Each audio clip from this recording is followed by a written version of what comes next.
Good morning, students.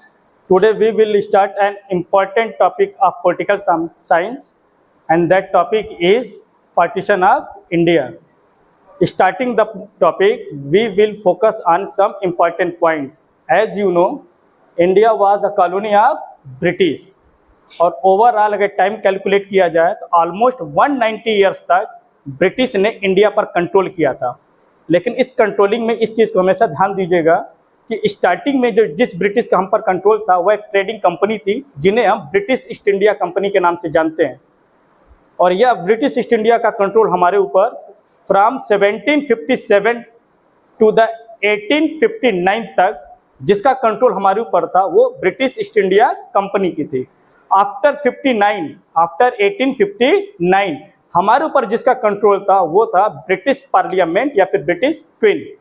ठीक है, तो कह सकते हैं कि ऑफिशियली हम कॉलोनी बने थे 1859 और इसी ब्रिटिश कॉलोनी के अगेंस्ट हमारा जो है फ्रीडम मूवमेंट्स स्टार्ट हुआ था। क्लियर है, जिसको फ्रीडम हमें फिर 1947 को मिलता है। इस अगर फ्रीडम मूवमेंट की बात करें हम तो इस फ्रीडम मूवमेंट्स में कई पॉलिटिकल पार्टीज, एसोसिएशन, ऑर्गेनाइजेशन या पीपुल्स इन्वॉल्व थे। ओवरऑल एक इंपॉर्टेंट पॉलिटिकल पार्टी जिसका नाम है इंडियन नेशनल कांग्रेस। स्पेशली इस चैप्टर में हम इसी पॉलिटिकल पार्टी से रिलेटेड कुछ इवेंट्स के बारे में बात करेंगे।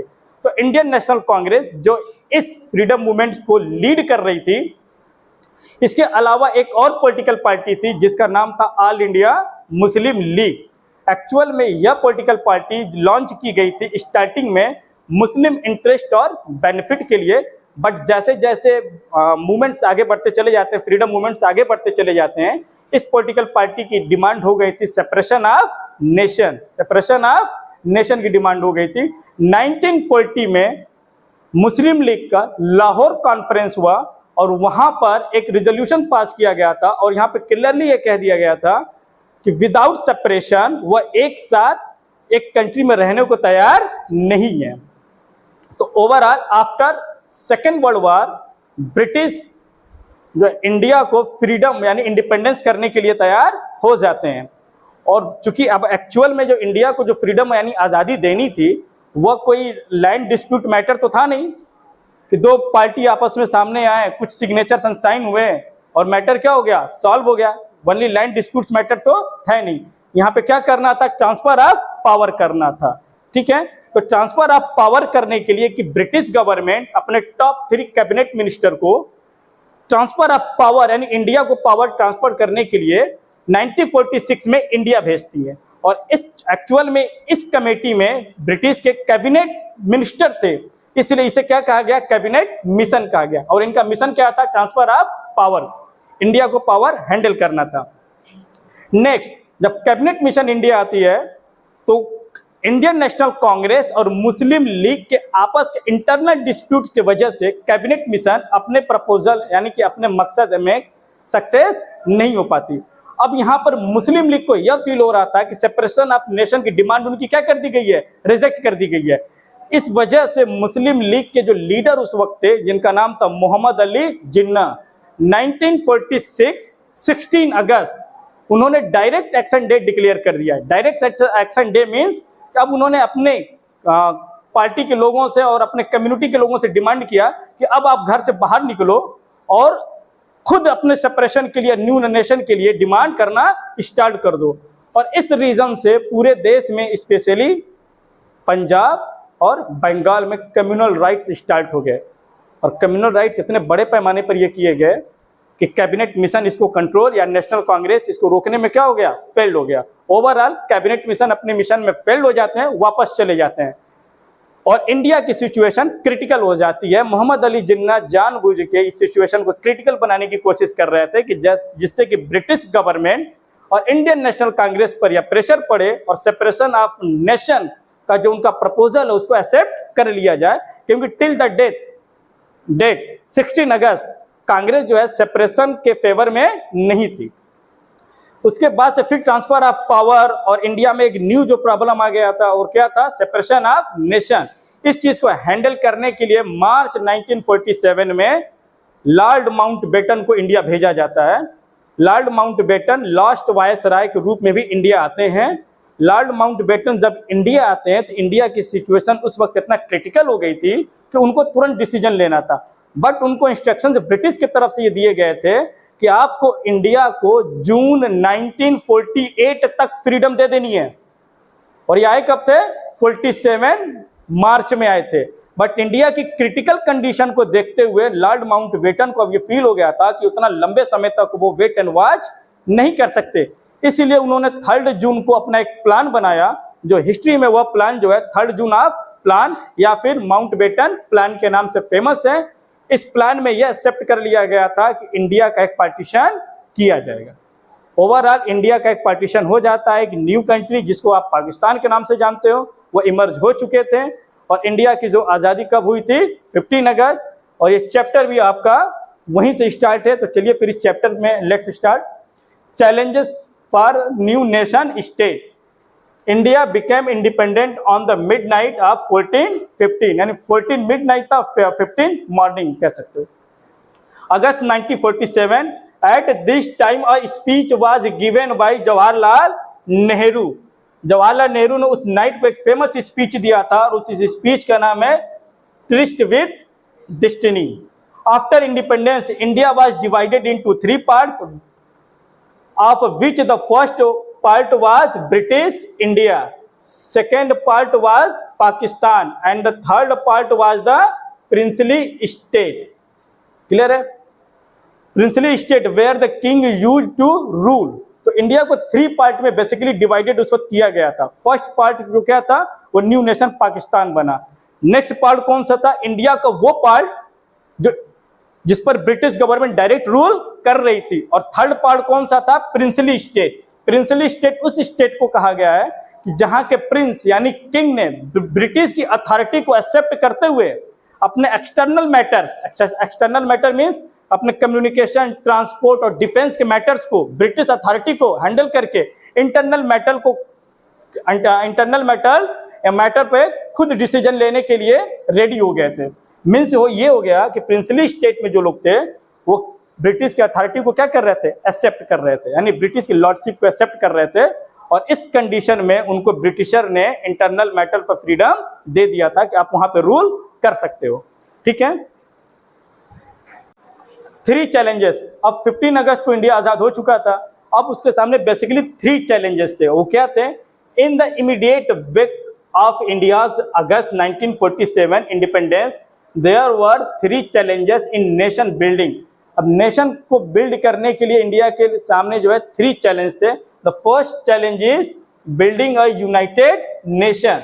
India was divided into 3 different parts, जिसे अभी आपको बताया जा चुका है, of which the first part was British India, the second part was Pakistan and third part was the indigenous princely state. In such a situation India has to convince those 565 independent princely states to be a part of India to make a united India, and these became a challenge.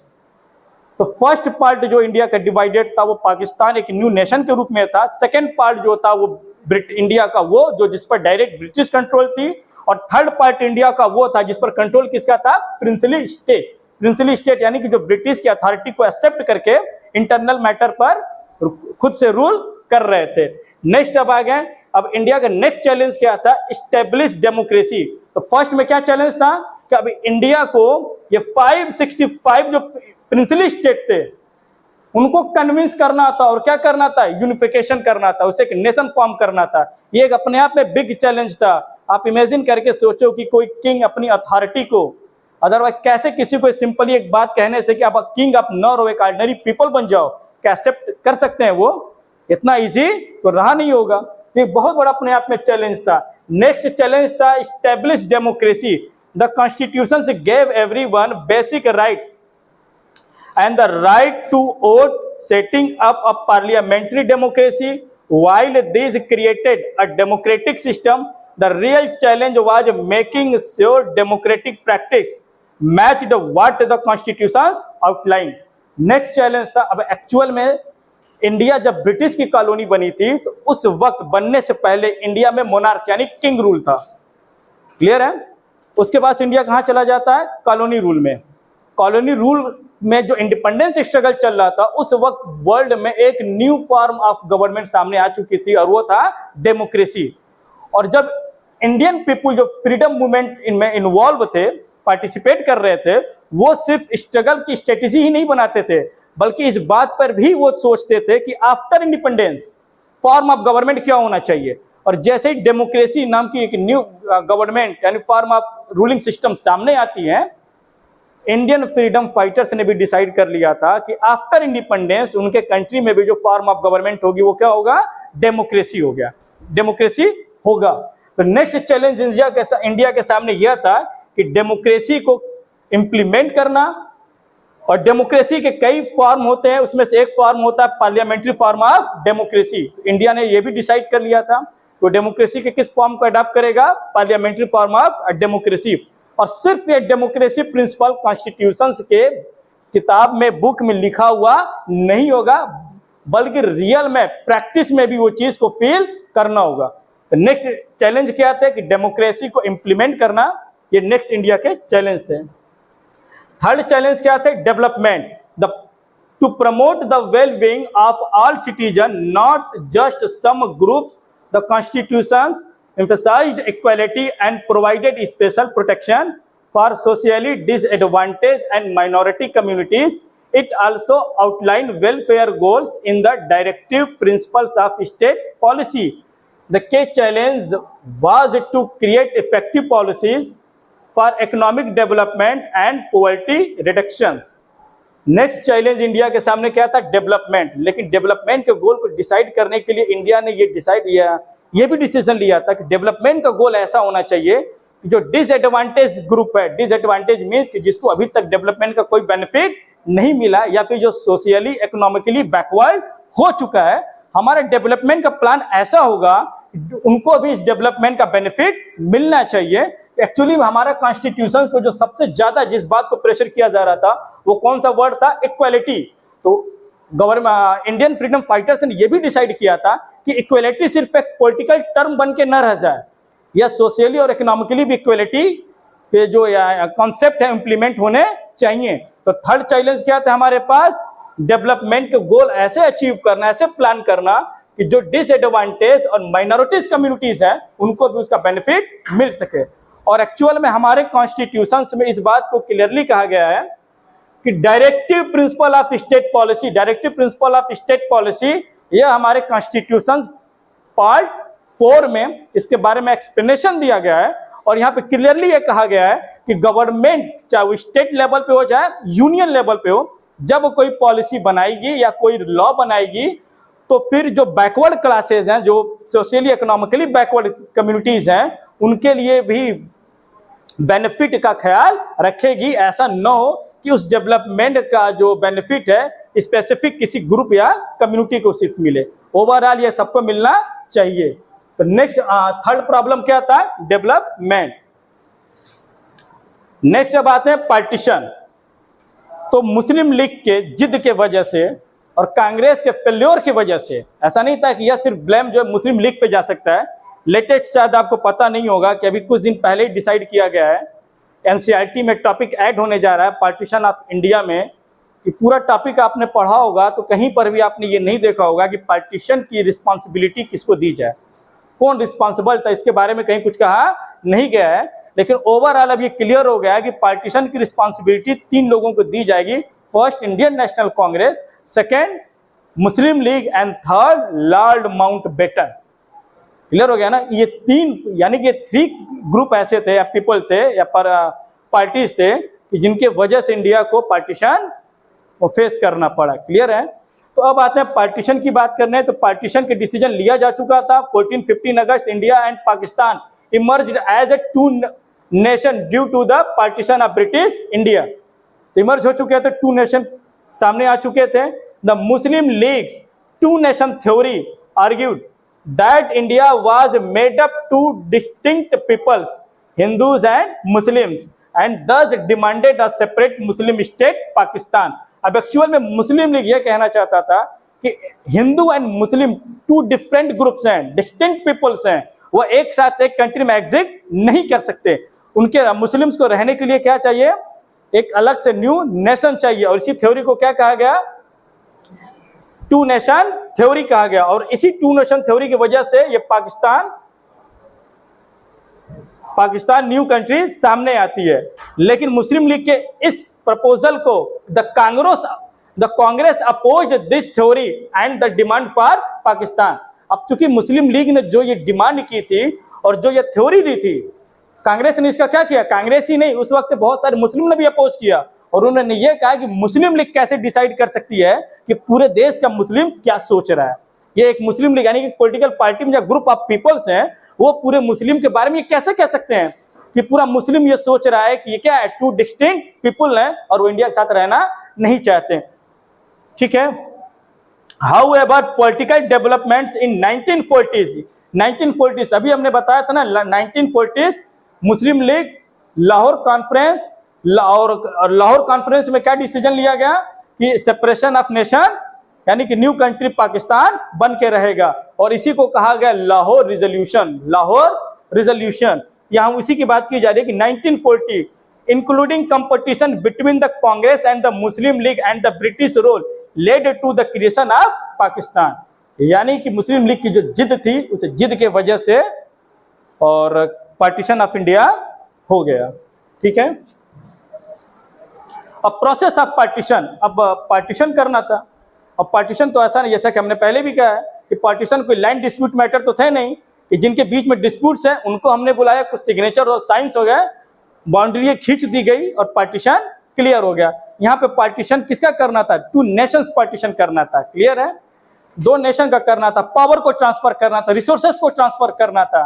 ये सारी चीजें problem create ना हो, ज्यादा problem न create हो इस partition को लेके। तो अब ये देखा जाए कि क्या प्रोसेस को अडॉप्ट किया गया था। India and Pakistan became two independent nation on August 14 August Pakistan became independence, on 15 August India became independence. Millions of people on both sides suffered communal violence, losing their homes, lives, and property. There were many challenges that the countries faced during the process of partition. अब partition के सिर्फ एक decision लेने से millions of people को both sides communal violence start हो चुके थे। जैसा कि कम्युनल वायलेंस हमने बताया कि 1946 अगस्त से ही डायरेक्ट एक्शन डे 16 अगस्त 1946 जो मोहम्मद अली जिन्ना ने डिक्लेयर किया था, उसी डेट से कम्युनल राइट्स स्टार्ट हो चुके थे। और इस कम्युनल राइट्स में क्या हो रहे थे,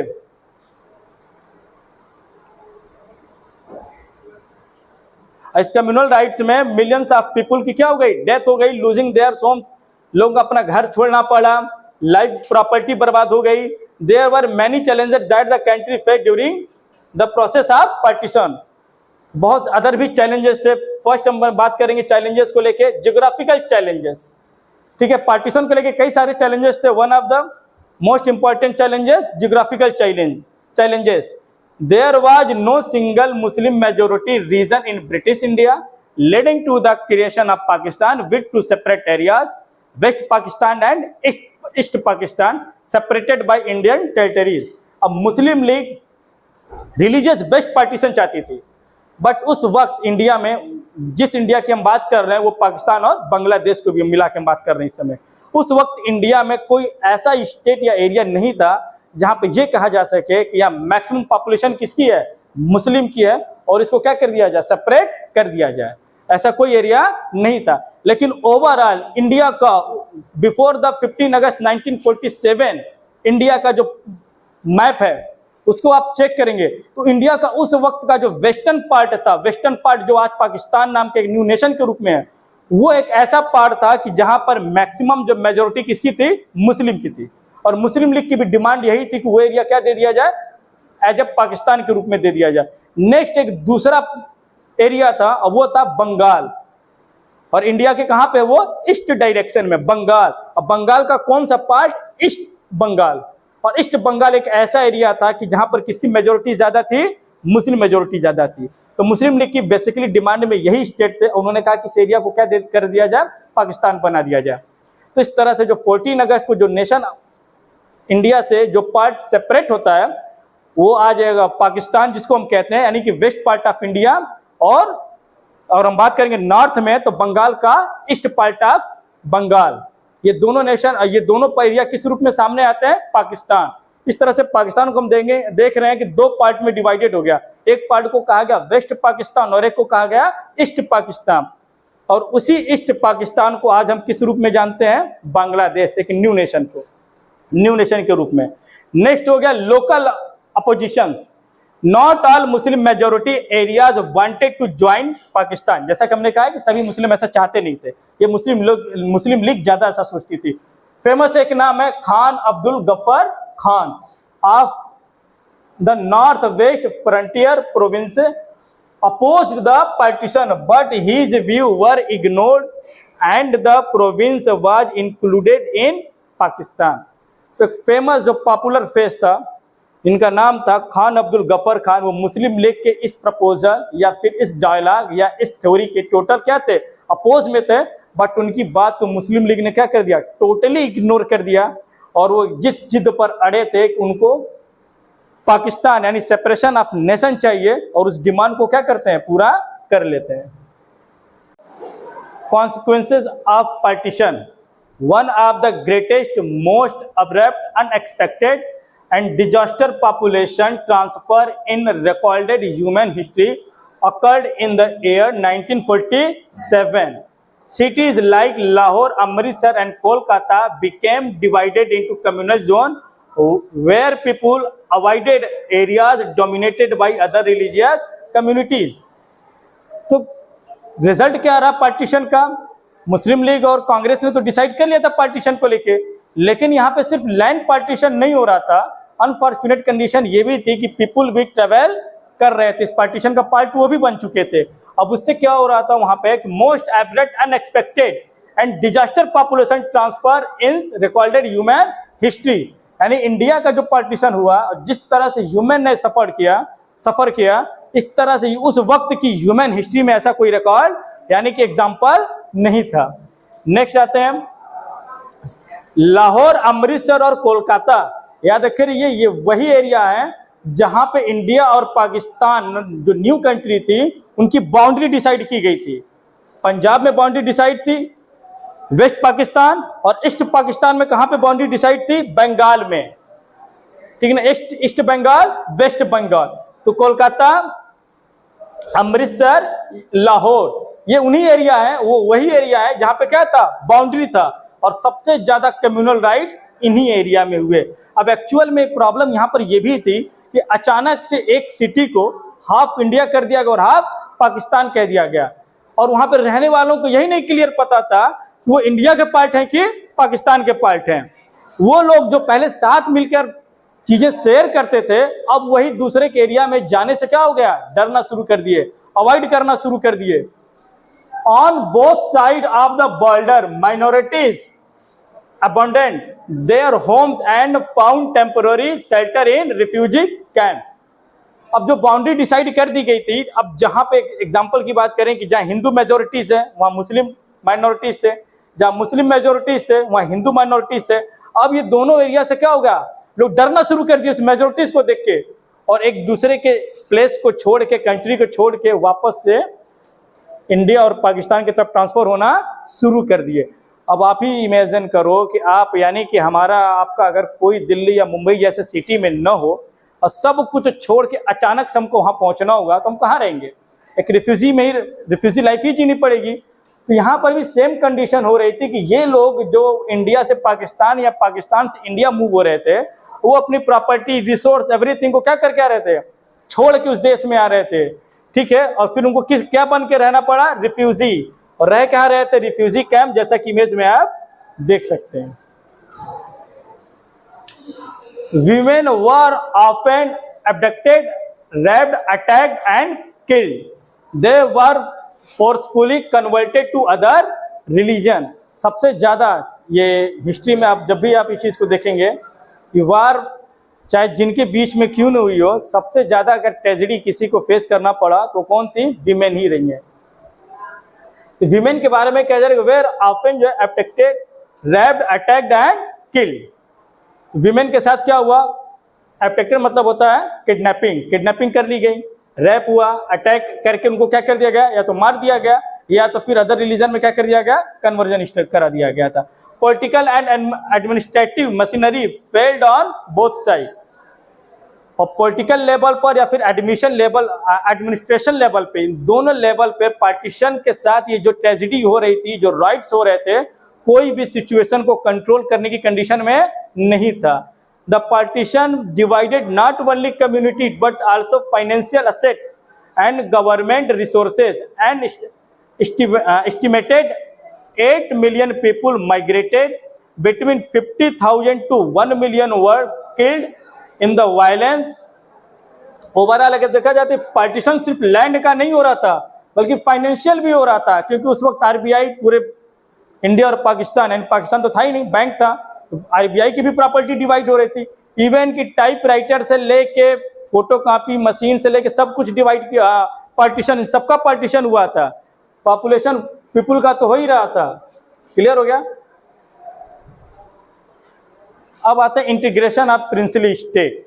अब मेन प्रॉब्लम क्या थी, पाकिस्तान तो फॉर्म हो चुका था, मेन प्रॉब्लम इंडिया के साथ थी। अब इंडिया में दो तरह के पार्ट थे, एक वो पार्ट जो डायरेक्ट ब्रिटिश रूल के तरफ कंट्रोल किए जा रहे थे, वो पार्ट तो डायरेक्टली कहाँ पे आ गए थे, इंडियन के पास आ चुके थे।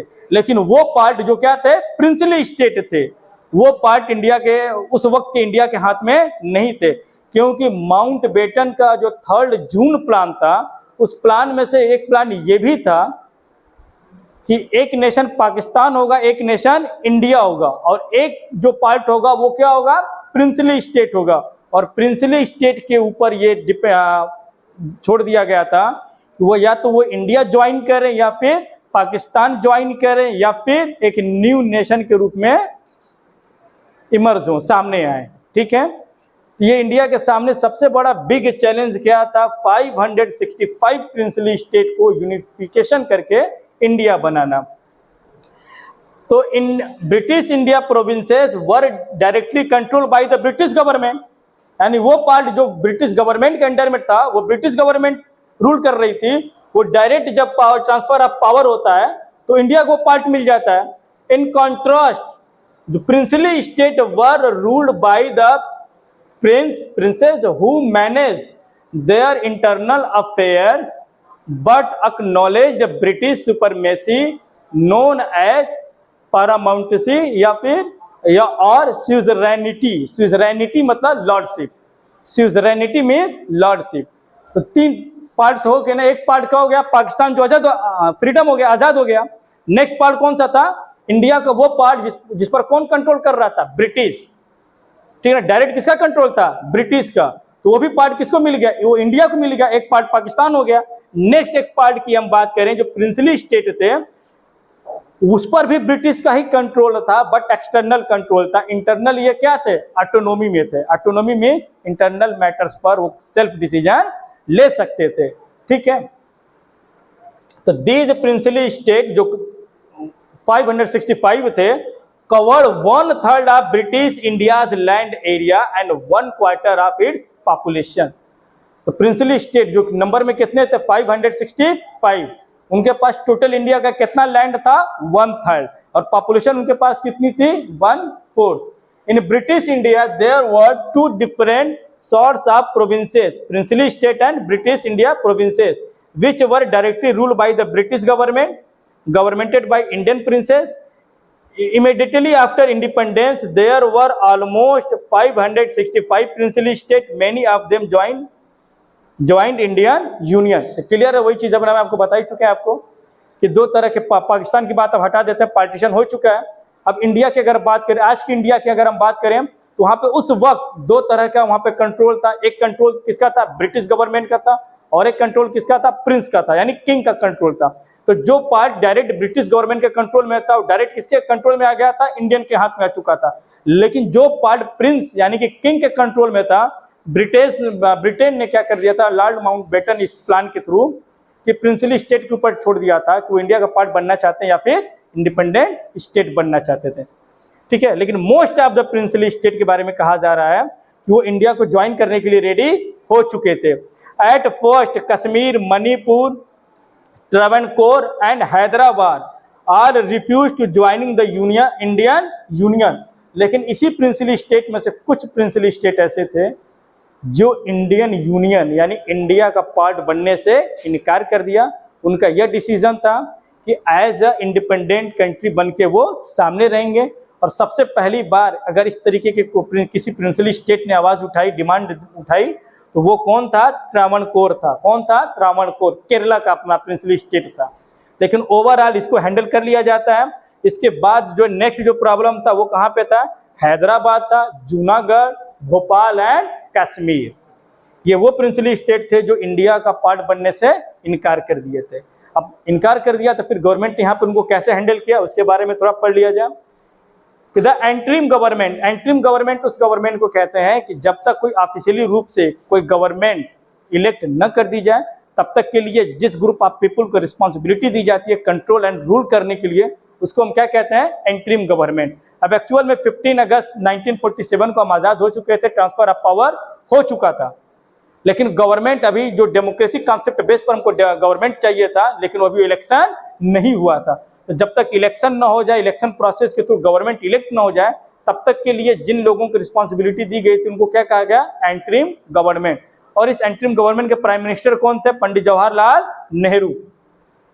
तो the interim government at the time to decisive action to prevent the possible division of India into small principalities of various size. अब एंट्रीम गवर्नमेंट का सबसे पहला मकसद क्या हो गया था कि ब्रिटिश इंडिया में एक तो ब्रिटिश इंडिया और एक क्या है? प्रिंसली स्टेट है। तो पहला यही था कि पूरे के पूरे प्रिंसली स्टेट को मर्ज कर देना, किसमें? इंडियन स्टेट में, क्योंकि वो नहीं चाहते थे कि पूरा इंडियन बाउंड्री के अंदर छोटे छोटे स्मॉल स्मॉल नेशन देखिए। ठीक है, नेक्स्ट आ गया the people of most of the princely state really wanted to become part of Indian union. तो maximum part of Indian union बनना चाहते थे। इनके साथ तो कोई प्रॉब्लम नहीं हुआ। The government was prepared to be flexible in giving autonomy to some region. कुछ रीजन जिनके साथ कुछ प्रॉब्लम थी, तो गवर्नमेंट ऐसा नहीं था कि कोई स्ट्रिक्ट पॉलिसी लेके चल रही थी। गवर्नमेंट ने इनके लिए क्या बना दिया था? फ्लेक्सिबल पॉलिसी, यानी कि जहां पे जैसी जिसकी डिमांड होती थी, जो नेशन यूनिटी के अगर अगेंस्ट नहीं होता था तो गवर्नमेंट उनकी डिमांड को क्या कर लेता था? एक्सेप्ट कर लेता था। ठीक है, और उनको जिनको ऑटोनोमी चाहिए थी उनको ऑटोनोमी भी दे देती थी। Consolidation of territorial boundaries of the nation had assumed supreme importance, यानी कि सबसे पहला इंपॉर्टेंस मकसद क्या हो गया था? इंडिया की जो पॉलिटिकल बाउंड्री था उसको क्लियर एंड सिक्योर करना। एक्चुअल में कुछ प्रिंसली स्टेट की वजह से यहाँ पर भी प्रॉब्लम क्रिएट होना शुरू हो गए। तो याद रखिएगा कि फर्स्ट चैलेंज क्या था? पार्टीशन, ट्रेजेडी भरा था। नेक्स्ट इंडिया के सामने क्या चैलेंज था? Nation building. पार्टीशन वाला मैटर तो सॉल्व इंडिया कर चुका, तो जिस लेवल पे हुआ। नेक्स्ट मैटर्स क्या था? प्रॉब्लम क्या था?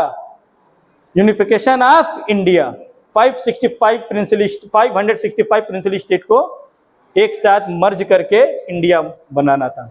नेक्स्ट का तो जो फर्स्ट पॉलिसी थी इंडिया की प्रिंसली स्टेट को इंडिया ज्वाइन करने के लिए, उस पॉलिसी का नाम था इंस्ट्रूमेंट ऑफ एक्सेशन।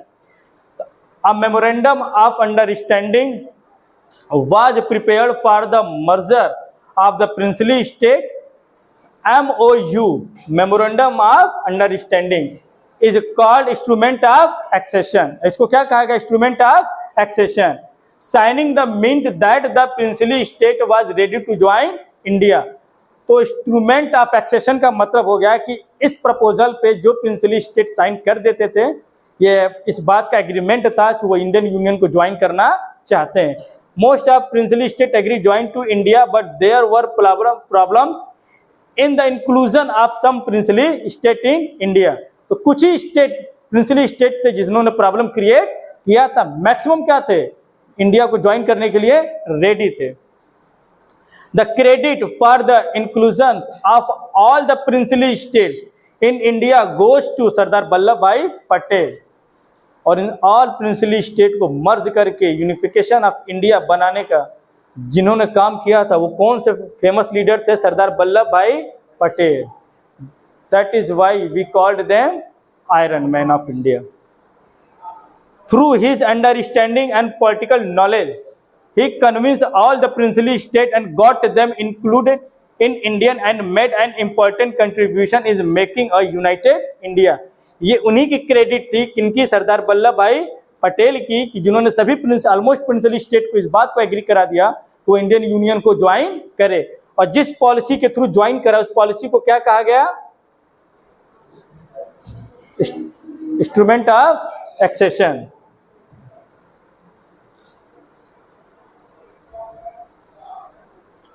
अब जिस प्रिंसिपल स्टेट ने प्रॉब्लम क्रिएट किया था उनके बारे में थोड़ा पढ़ लिया जाए तो फर्स्ट स्टेट कौन थे? त्रावणकोर, जहां प्रॉब्लम सॉल्व हो चुका था। नेक्स्ट कौन थे? हैदराबाद। तो Hyderabad one of the largest principal state of India at the time of independence. Its ruler was called Nizam. तो हैदराबाद पर जिसका रूल था उनको निजाम कहा जाता था और उस वक्त वो इंडिया का सबसे लार्जेस्ट प्रिंसिपल स्टेट था। The Nizam was one of the richest person in the world at that time. और उस वक्त निजाम जो है दुनिया के कुछ रिचेस्ट पर्सन में से एक थे। The Nizam wanted Hyderabad to remain separate from India and become an independent state, but the people living in Hyderabad were not happy with his rule. अब निज़ाम के साथ जब बात होनी शुरू हो गई तो निज़ाम ने पहले कहा कि हम एक इंडिपेंडेंट नेशन के रूप में रहना चाहते थे, बट एक्चुअल में बात यह थी कि हैदराबाद के रूलर यानी निज़ाम कहाँ मर्ज करना चाहते थे? पाकिस्तान में मर्ज करना चाहते थे। ठीक है, एक इंडिपेंडेंट नेशन के रूप में किसका पार्ट बन के रहे? पाकिस्तान का पार्ट बन के रहे।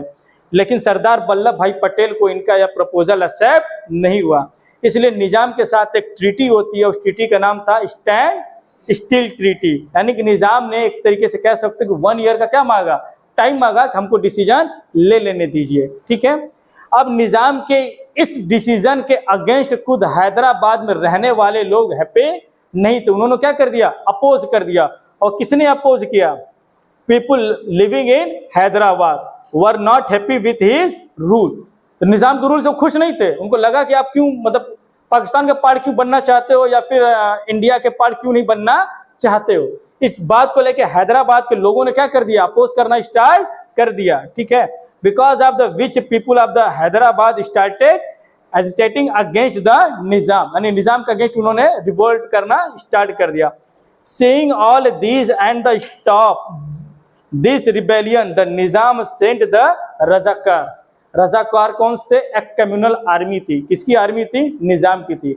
जब हैदराबाद के लोगों ने निज़ाम के अगेंस्ट रिवोल्ट करना स्टार्ट कर दिया तो निज़ाम ने उस रिवोल्ट को क्रश करने के लिए किसको भेज दिया? रजाकार्स को भेज दिया। ठीक है, the soldiers of Nizam were called Razakars. The Razakars committed robbery, murder and rape in view of the atrocity on the peoples. In September 1948, the Indian Army attacked Hyderabad so that the general public could be saved from the Razakars. अब रजाकर्स ने जिस तरह से वहाँ पे communal riots start किया, लोगों को मारना शुरू कर दिया, सरदार वल्लभ भाई पटेल अब स्टैंड स्टील एग्रीमेंट को फॉलो नहीं कर सकते थे। उनको इंटरफेरेंस करना पड़ा। इंडियन आर्मी को वहाँ भेज दी जाती है और इंडियन आर्मी के ही पहुँचने से जो रजाकर्स जो वहाँ पे जिस तरीके के अपना वो एक्टिविटीज कर रहे थे उनको रोका जा सका था। These war lasted for a long time and in the end of the Nizam had to give up and thus Hyderabad become a part of India. तो फिर एक तरीके से हम कह सकते हैं कि हैदराबाद की आर्मी यानी रजाकर्स वर्सेस इंडियन आर्मी के बीच में वार स्टार्ट हो चुका था। कुछ दिन का वार चला, उसके बाद रजाकर्स ने हैदराबाद आर्मी ने क्या कर दिया? सरेंडर कर दिया और हैदराबाद इस तरह से क्या हो गया? इंडिया का पार्ट बन गया। नेक्स्ट अब आते हैं मणिपुर। तो मणिपुर में क्या हुआ था? Manipur was a principal state located in the east of India. ये भी एक प्रिंसिपल स्टेट था जो ईस्ट इंडिया का पार्ट है। The king of was the Bodh Chandra Singh, और वहां के किंग कौन थे? Bodh Chandra Singh. Due to pressure of the people the king had to hold election in June 1948 and in this way the constitutional monarchy was establish in Manipur. अब actual में मणिपुर के साथ problem क्या था कि किंग वहां के नहीं चाहते थे कि मणिपुर जो है इंडिया या पाकिस्तान का पार्ट बना हुआ एक इंडिपेंडेंट नेशन चाहते थे।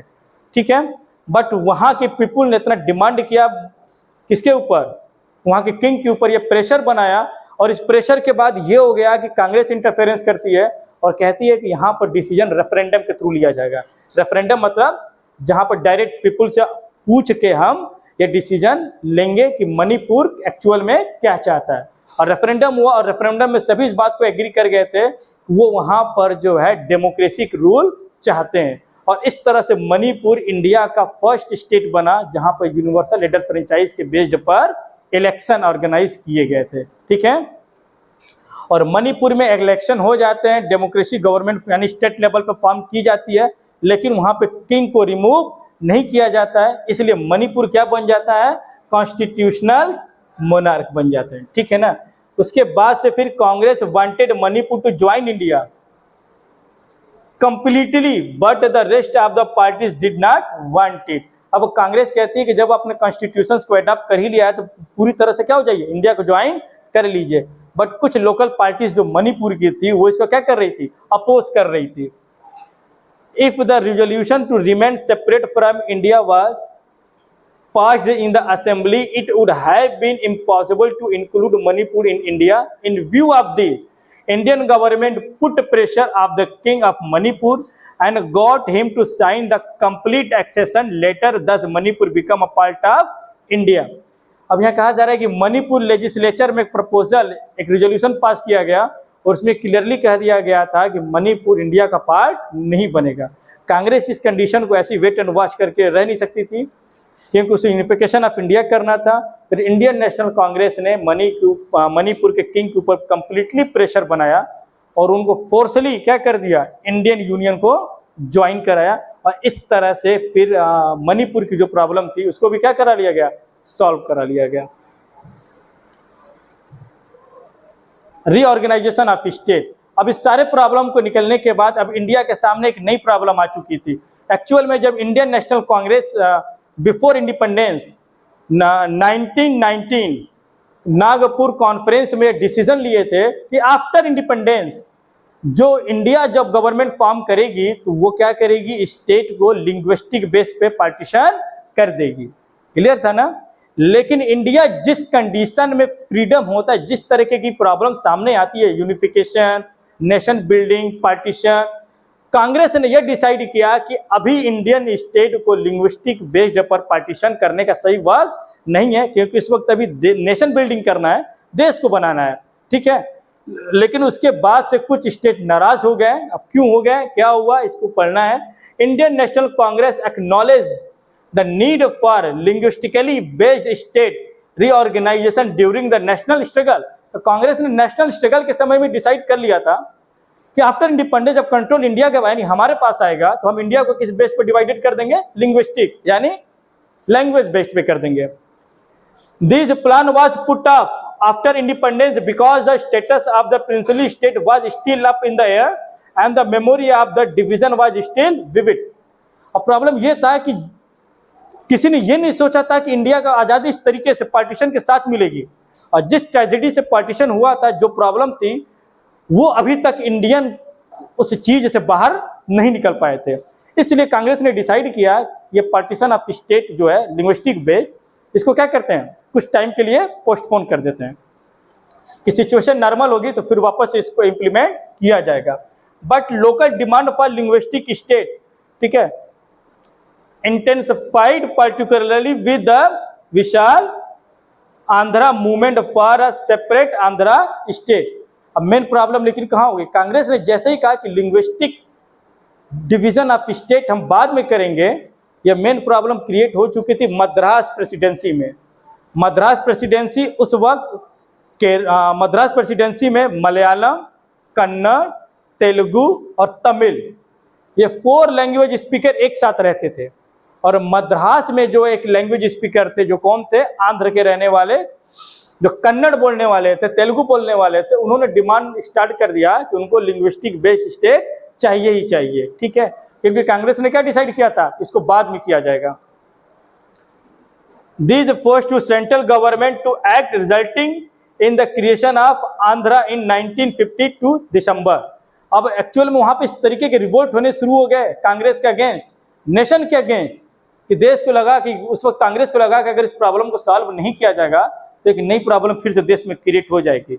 और इस मूवमेंट से, लिंग्विस्टिक बेस्ड मूवमेंट से इफेक्ट हो गया, इम्पैक्ट में आके कांग्रेस ने क्या कर दिया, आंध्र प्रदेश को linguistic base partition and division कर दिया।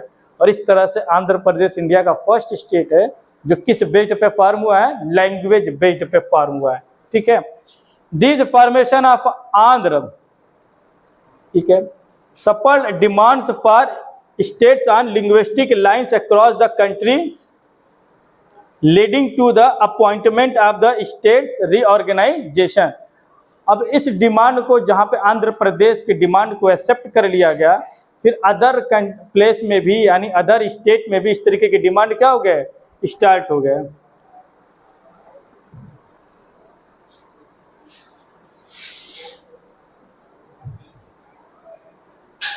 और जब डिमांड स्टार्ट हो गए तो फिर कांग्रेस ने क्या कर दिया, एक अपॉइंटमेंट करता, क्या चीज, state reorganisation commission. State reorganisation commission, इसका काम था कि इंडिया को लिंग्विस्टिक बेस पर किस स्टेट को पार्टीशन करना है, इस मैटर पे उसको क्या करना था, काम करना था।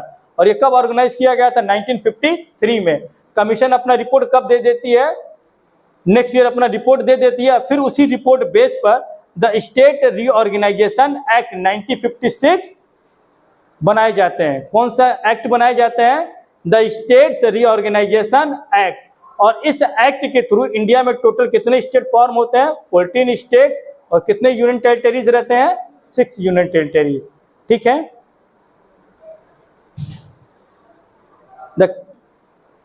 the creation of linguistic state, while initially feared to endanger national unity, ultimately strengthened it by addressing regional demands and fostering democratic inclusivity। अब स्टार्टिंग में कांग्रेस इस बात को लेकर बहुत डर रही थी कि अभी हमारे नेशन बिल्डिंग हुआ है, अभी यूनिफिकेशन ऑफ इंडिया हुआ है और यूनियन के पास इतना पावर नहीं है कि स्टेट को कंट्रोल कर सके। और इस डर के वजह से जो है स्टेट को लिंग्विस्टिक बेस्ड पर डिवाइडेड करना नहीं चाहते थे, क्योंकि उनके अंदर ये डर था कि आज लैंग्वेज बेस्ड पर हम उनको अधिकार दे रहे हैं, कल कुछ और डिमांड ना आ जाए, फिर सेपरेशन वाला बात फिर से सामने ना आ जाए। ठीक है, इस वजह से कांग्रेस क्या कर रही थी, डर रही थी। बट ओवरऑल जब स्टेट रीऑर्गेनाइजेशन एक्ट के थ्रू 14 स्टेट और 6 यूनियन टेरिटरीज जब बनाई गए, तो इस बात को ये क्लियर हो गया था, ये कांग्रेस का ये डर क्या था, बेवजह था। क्योंकि यह जो कॉन्सेप्ट था यह डेमोक्रेसी को सपोर्ट करता था, ठीक ना, डाइवर्सिटी को सपोर्ट करता था। जो कल्चर और लिंग्विस्टिक लैंग्वेज है उनको क्या करता था, एक आइडेंटिफिकेशन, एक क्या देता था, एक पहचान देता था। और इसने देश को सेपरेशन की जगह पे क्या किया, यूनाइटेड करने का काम किया। ओके क्लास, तो थैंक यू फॉर टुडे।